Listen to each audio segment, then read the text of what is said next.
પાટણની ઐતિહાસિક લાઇબ્રેરી દ્વારા માનવતા મહેકી હોળી ધૂળેટી નિમિત્તે જરૂરિયાતમંદ બાળકો અને વડીલોને ભેટ અર્પણ. શહેરની પ્રતિષ્ઠિત સંસ્થા શ્રીમંત ફતેસિંહરાવ સાર્વજનિક પુસ્તકાલય દ્વારા સામાજિક ઉત્તરદાયિત્વના ભાગરૂપે આગામી હોળી ધૂળેટીના પાવન પર્વ નિમિત્તે એક સરાહનીય કાર્યક્રમ યોજવામાં આવ્યો હતો.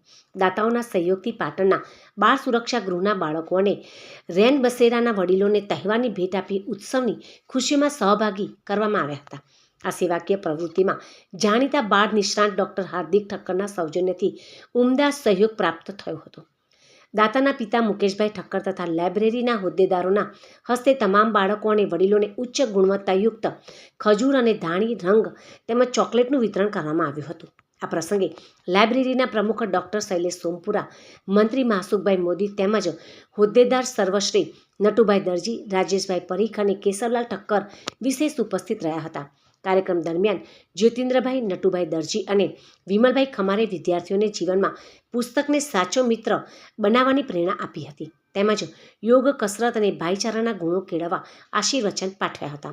બાળ સુરક્ષા ગૃહના અધિકારીઓએ લાઇબ્રેરીની આ પહેલને બિરદાવતા જણાવ્યું હતું કે સંસ્થા દ્વારા દર તહેવારમાં આ બાળકોને સમાજની મુખ્ય ધારા સાથે જોડવાનું જે કાર્ય થાય છે તે અત્યંત પ્રશંસનીય છે.